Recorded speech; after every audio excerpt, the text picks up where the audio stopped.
এমনটা যদি আমাদের অন্তরের ভিতরে থাকে, আমরা সুবিধা মতো দিন চলবো, আমরা সুবিধা মতো ইসলাম মানবো, তাহলে আল্লাহ তাআলা বলেন উনি মুসলমান থাকতে পারে না, উনি মুনাফিক।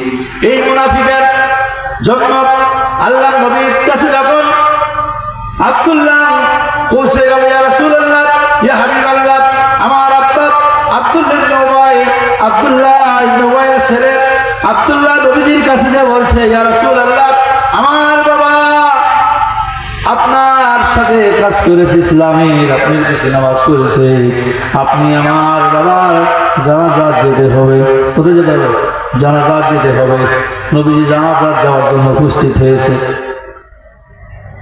আল্লাহ তাআলা আয়াত নাযিল করলেন, ইস্তাগফির লাহুম আও লা তাস্তাগফির লাহুম ইন তাস্তাগফির লাহুম ৭০ মাররা।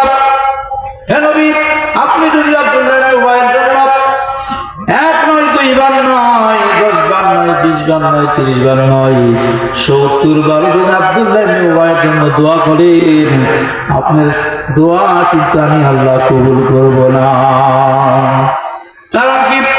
যালিকা বিআন্নাহুম কাফারু বিল্লাহি ওয়া রাসূল। উনি আপনার শত্রুতা করেছে, আমি আল্লাহর শত্রুতা করেছে।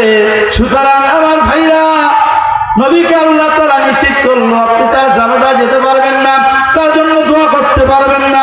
তাহলে আমি আর আপনি নামাজ যতই পড়ি, রোজা যতই করি, হজ যতই করি, যাকাত যতই দিই, যদি আমি আর আপনি কোরআনের হুকুম না চাই, কোরআনের শাসন না চাই, আপনার জন্য আমার জন্য ক্ষমা নাই।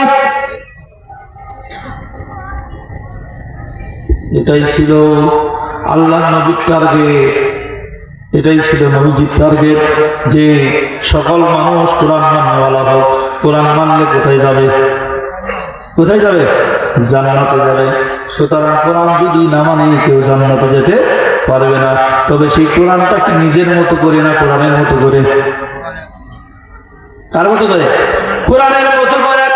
আমরা তো নিজের মতো করে মানতেছি, মনে চাইলে একটা হুকুম মার দিচ্ছি, আর একটা কি মানতেছি।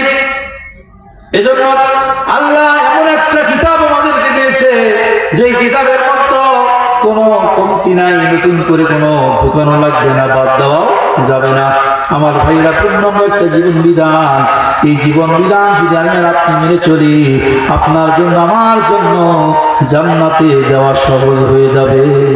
আমার ভাইরা, এইবার নবীজি সাল্লাল্লাহু আলাইহি সাল্লাম জান্নাতের আব্দুল্লাহ ইবনে উবাইয়ের জানাজা যাওয়ার জন্য রেডি হয়ে গেলেন।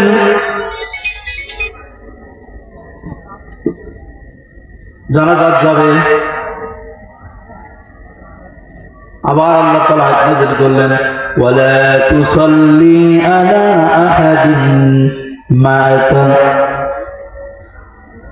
আবাদান ওয়ালা তাকুম আলা কবরিহি। আল্লাহু আকবার।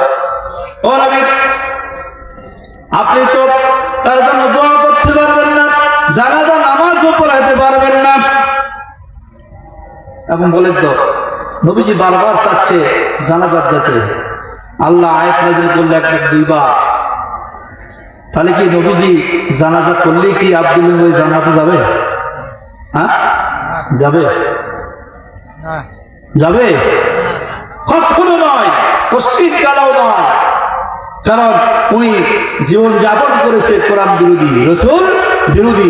সুতরাং আমার জীবন, আপনার জীবন যদি কোরআন বিরোধী হয়, রাসূল বিরোধী হয়, আমি আর আপনি, আমার জানাজা আপনার জানাজা হবে না। যদি কেউ পড়েও ওটা মন বোঝানো হবে, আসলে জানাজা পড়ে কোনো লাভ হবে না। এই জন্য সিদ্ধান্ত নেন, আমাকে আপনাকে আমার ব্যক্তিগত, পারিবারিক, সামাজিক, রাষ্ট্রীয় সব জায়গায় আল্লাহর বিধান মানতে হবে।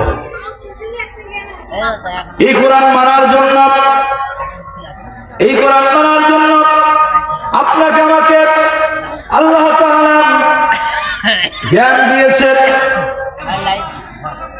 বালেগ হওয়ার পর থেকে নিয়ে আল্লাহ তাআলা আপনাকে আমাকে একটা ভিতরে মেমোরি দিয়েছে মাথার মধ্যে। এই মেমোরিটির জ্ঞান আল্লাহ খুলে দেয়। তখন আল্লাহ বলছেন তোমাকে যখন একটু করে জ্ঞান হতে শুরু করে সর্বপ্রথম তোমাকে জ্ঞান নিতে হবে কোরআনের। কারণ আমি আল্লাহ তাআলা তোমাকে সৃষ্টি করার আগে তোমাকে আমার কালাম শিখতে বলেছি। আল্লাহ বলেন আর রহমান আল্লামাল কুরআন খালাকাল ইনসান। আল্লামাল কুরআন খালাকাল ইনসান। আল্লাহ বলেছে আগে তোমাকে কোরআন শিখেছে, শিখানোর কথা আল্লাহ তাআলা বলেছেন, এরপরে মানুষকে সৃষ্টি করার কথা বলেছেন। এই কথা বলে আল্লাহ তাআলা বলেছেন যে তোমার যখনই থেকে জ্ঞান বৃদ্ধি হতে শুরু করে, তুমি কথা বলা শুরু করো, তখন সর্বপ্রথম তোমাকে আমার কালাম শিখতে হবে, আমার কালাম শিখতে হবে। এই জন্য আমাদের সকলকে আল্লাহ নবী বলেছেন যে প্রত্যেকটা পুরুষ আর নারীদের জন্য কোরআন শিখা বাধ্যগত, কোরআন শিখা বাধ্যগত। কোরআনের জ্ঞান যার মধ্যে আছে সে কখনো কোরআনের বিপক্ষে যেতে পারবে না, কোরআনের বিপক্ষে যেতে পারবে না। আমার ভাইরা, কোন মানুষের মধ্যে যখন কোরআনের একটা হরফ না থাকে, ওই বডিটা হয় একটা বিরান ঘরের মতো, যে ঘরের ভিতরে কোনো মানুষ বসবাস করে না, পোকা বিচ্ছু সাপ এগুলো বসবাস করে। সুতরাং আমাদের অন্তরটা এমন রাখা যাবে না। আমরা যারা এখনো কোরআন শিখি নাই, কোরআন শিখি, আমি আমার বাস্তব থেকে বলতেছি, কোরআনের শিক্ষা যাদের মধ্যে নাই ওই লোকগুলোই কোরআনের বিরোধিতা করে, কোরআন ওয়ালাদের বিরোধিতা করে। আমার ভাইরা, এই জন্য নবীজি বলেছেন কুন আলিমান আও মুতাআল্লিমান আও সামিআন আও মুহিব্বান কানা লাহু খামিসান। বিশ্বনবী সাল্লাল্লাহু আলাইহি ওয়াসাল্লাম বললেন, তুমি হয় আলেম হও, নইলে আলেমের ছাত্র হও, নইলে আলেমের কথাগুলো শ্রবণ করে শোনো, আর নইলে আলেমদেরকে মহব্বত করো, তাদের ভালোবাসা কি হও। কানা লাহু খামিসান ফাতুহলিক, পঞ্চম নম্বরে গিও না। যদি পঞ্চম নম্বরে যাও ফাতুহলিক, হালাক হয়ে যাবা, ধ্বংস হয়ে যাবা। সুতরাং আমার ভাইরা, আমি বলতে চাচ্ছি আমরা আলেম হতে পারি নাই, আলেমের ছাত্র হতে পারি নাই, মাদ্রাসা পড়তে পারি নাই। আমরা আলেমদের কথাগুলো যদি মনোযোগ দিয়ে শুনি, জীবনে সেটা বাস্তবায়ন করি, আর তাদেরকে যদি মহাব্বত করি, আমার বিশ্বাস খোদার কসম করে বললি আমি আপনি ধ্বংস হয়ে যাব না। আল্লাহর রাস্তা হলো কোরআন, কোরআন পেয়ে যাব, আর কোরআন পাওয়া মানে কোরআন আমাদেরকে আল্লাহর জান্নাতে পৌঁছে দেবে। চিৎকার করবেন সুবহানাল্লাহ। এই জন্য আমার ভাইরা, আল্লাহর নবী মুহাম্মদুর রাসূলুল্লাহ সাল্লাল্লাহু আলাইহি ওয়াসাল্লাম আমাদেরকে সুন্দরভাবে শিক্ষা দিয়েছে। আমার উম্মতেরা যদি কোরআন ধারণ করে, কোরআন যদি তারা মেনে চলে, কোরআন যদি শিক্ষা করে, এই কোরআন তাদেরকে জান্নাতে নিয়ে যাবে। সুবহানাল্লাহ।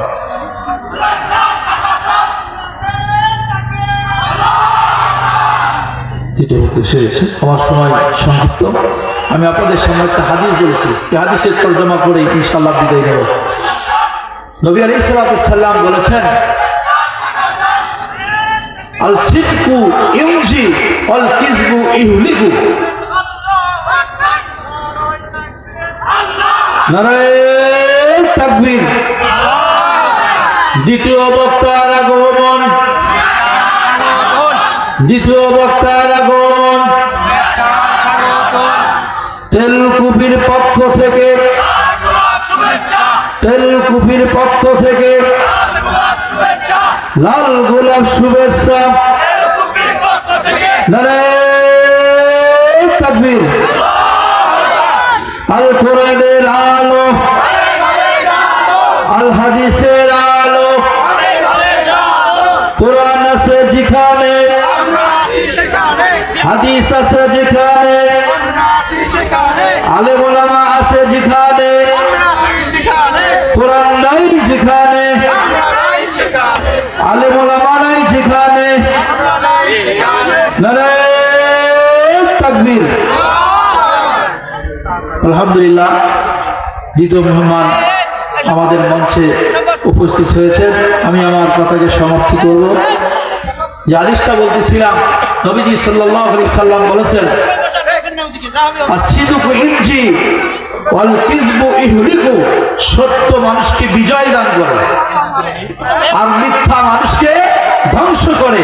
আপনাদের কাছে প্রশ্ন, এই কোরআন সত্য না মিথ্যা? কোরআন সত্য না মিথ্যা?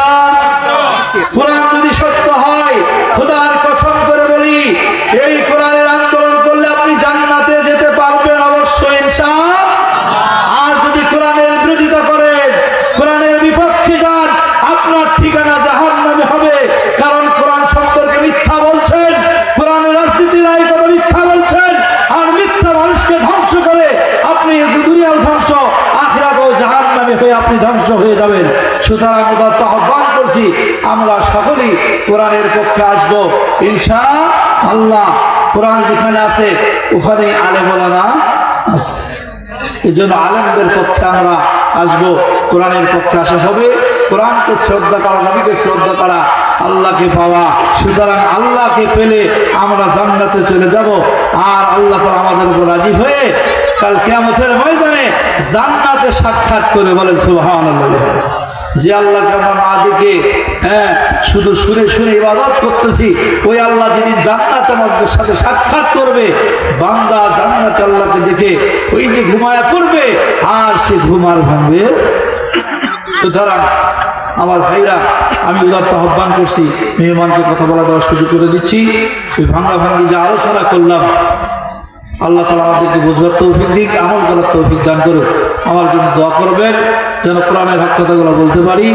আর আপনাদেরও প্রতি দোয়া রইল, সকলের সুস্বাস্থ্য দীর্ঘ হায়াত কামনা করে এখানে শেষ করছি। ওয়া আখিরু দাওয়ানা আলহামদুলিল্লাহি রাব্বিল আলামিন। আসসালামু আলাইকুম ওয়া রাহমাতুল্লাহ।